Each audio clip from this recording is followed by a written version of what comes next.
Gopalgram OP Zadafia high school ખાતે fire સેફટીને લઈને જાગૃત કરવામાં આવ્યા. ધારી તાલુકાના ગોપાલગ્રામ ખાતે આજરોજ ચલાલા પોલીસ દ્વારા HPC તેમજ ફાયર સેફટી અવેરનેસ કાર્યક્રમ યોજાયો, જેમાં ફાયરને લગતી તમામ માહિતીઓ આપવામાં આવી હતી, જેવી કે આગ લાગે ત્યારે શું કરવું અને શું ન કરવું તે અંગેનું સચોટ માર્ગદર્શન ફાયર ઓફિસર HC ગઢવી દ્વારા આપવામાં આવ્યું હતું અને લોકોને માહિતગાર કરવામાં આવ્યા હતા, જેમાં હતા સરતેજા, આનંદ જાની, કૃષ્ણાભાઈ, અરુણભાઈ આ સહિતના વ્યક્તિઓ દ્વારા વ્યક્તિઓને જાગૃત કરવામાં આવ્યા હતા.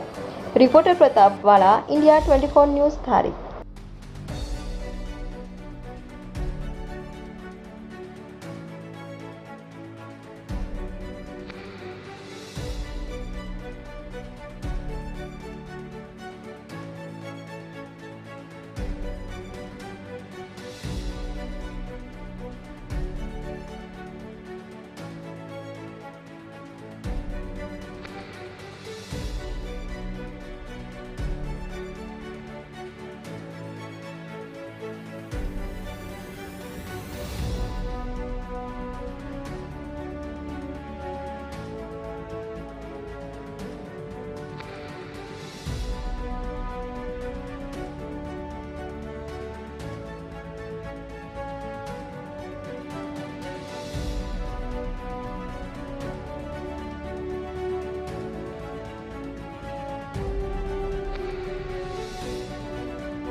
क्या પ્રકારનું આયોજન હતું? આજે અમારે ત્યાં ઓપી ઝાટકિયા હાઈસ્કૂલની અંદર ફાયર સેફટીની ટ્રેનિંગ આપવામાં આવી.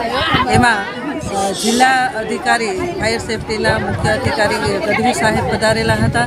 સાથે સાથે આસિસ્ટન્ટ અધિકારી શ્રી હરેશભાઈ અને એમની આખી ટીમ એમના વાહન સાથે અહીંયા પધારેલી હતી. પહેલાં અમારી ઓપી ઝાટકિયા હાઈસ્કૂલના ગ્રાઉન્ડની અંદર બધા બાળકોને દરેક પ્રકારના ડેમો બતાવી અને જે બોટલો છે એ કઈ રીતે આપણે વાપરી શકીએ અને આગ લાગે ત્યારે કઈ રીતે આપણે આગ બુઝાવવા માટે શું કરી શકીએ એના માટેનો ડેમો પણ આપ્યો અને થિયરિકલ પણ સમજાવવામાં આવ્યું.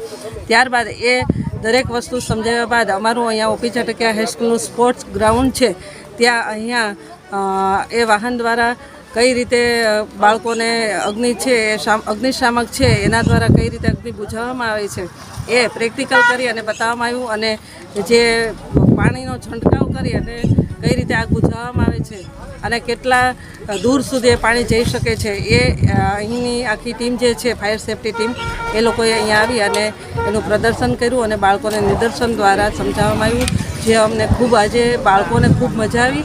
મજાની સાથે સાથે ઘણું બધું નોલેજ બાળકોને મળ્યું. એ બદલ હું ગઢવી સાહેબ અને હરેશ ખૂબ ઓપી ઝાટકિયા પરિવાર વતી આભાર માનું છું. સાહેબ, ગોપાલગામ ઓપી ઝાટકિયા હાઈસ્કૂલ ખાતે ફાયર સેફટીને લઈને આપણે માહિતગાર કર્યા, શું કહેશો?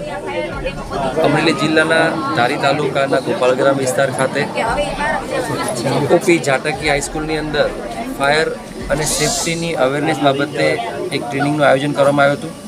આ ટ્રેનિંગ અંતર્ગત ગુજરાત પોલીસ વિભાગ દ્વારા SPGની તાલીમ તેમજ ફાયર વિભાગ દ્વારા ફાયર રિલેટેડ સેફટી મેજર્સ કેવી રીતના લેવા જોઈએ, આગ લાગે ત્યારે શું કરવું જોઈએ, આગ લાગ્યા પછીની પરિસ્થિતિની અંદર શું કરવું જોઈએ, આ વિષય પર વિવિધ પ્રકારની તાલીમ આપી અને તે લોકોને પ્રેક્ટિકલ ડેમોન્સ્ટ્રેશન બતાવવામાં આવ્યું હતું. ઓકે સર, આ લોકોનું